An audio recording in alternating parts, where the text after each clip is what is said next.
Black Beauty. Chapter 1. My Early Years. The first place that I can remember is a large field with a little wood at the top, where I lived with my mother and some other horses. A small river ran along the bottom of the field. If I stood at the gate to the field, I could see my owner's house next to a road. The owner, Farmer Gray, was a good man. He gave us healthy food and he spoke to us as kindly as he spoke to his children. There were other young horses in the field with me, but I was the youngest. I used to run with them and have great fun. We used to have races, and when the biggest horses got too excited, they kicked and bit the horses next to them. One day, when my mother saw what was happening, she called me over to her. Listen to me. The horses in this field are all good horses, but they are not all like us. I don't think you have ever seen me bite or kick anyone. I hope that you'll grow up to be gentle and good. Never bite or kick, even when you are just playing a game. I have never forgotten my mother's advice.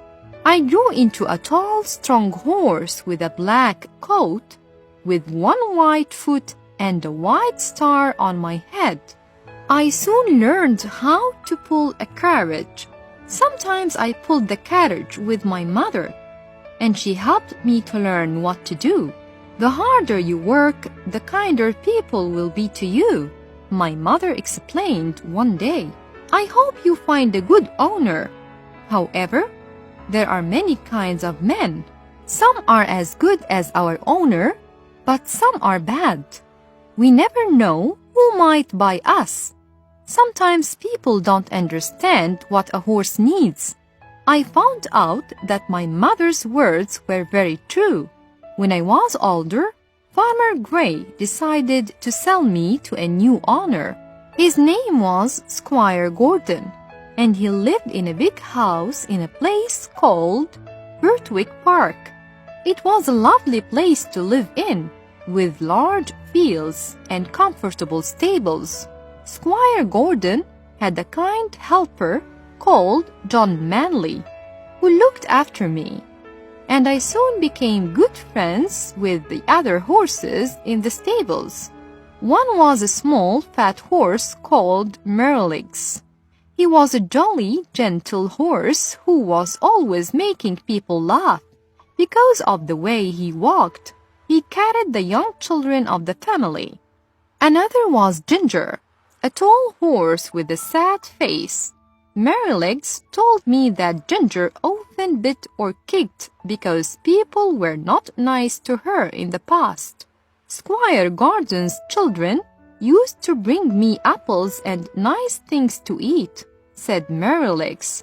But when they knew that Ginger bit people, they became frightened, and now they don't come to visit us horses anymore.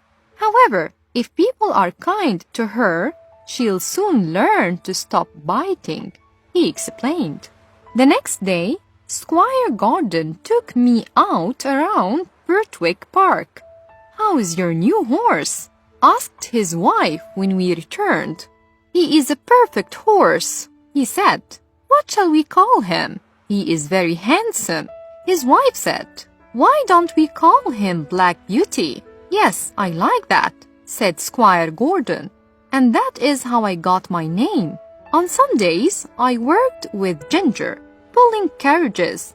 Although Merrylegs said that Ginger was sometimes bad-tempered, I found that she was thoughtful.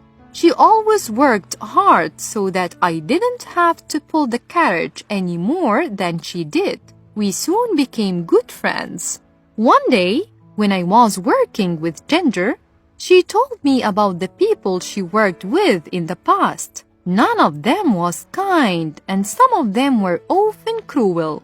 She decided that she didn't like people and did not want to do what they asked her to. The problem was that some people hit her hard when she refused to do what they wanted. That was when she started to kick and bite people. Then they wanted to sell her. And finally, she arrived at Squire Gordon's. However, as time passed, Ginger understood that John and Squire Gordon were different from her other owners. They were always kind and gentle with their horses, and she was happy to do what they asked most of the time. Then one day, she saw something that showed her that some people could be good. Squire Gordon was riding her when they passed a man who worked for Squire Gordon. The man was angry with his horse and hit it hard to make it go faster. Squire Gordon did not like this. "I've never seen a man who was so unkind to a horse," he cried. "No horse will do what you want by hurting it. The people who work for me must understand that a horse is not a machine." Ginger now began to respect Squire Gordon. After this, she decided she would not bite or kick people anymore. "She'll be as good as Black Beauty soon," said John. All she needed was for people to be kind to her. One day, I was surprised when John brought Merrylegs back to the stable and said, "Don't do that again, Merrylegs, or you'll be in trouble." "What did you do?" I asked him. I was very surprised because Merrylegs always behaved so well. "Oh, I didn't do much," said Merrylegs. "I wanted to give the boys a lesson, so I threw them on the ground." "What?" I said, very surprised.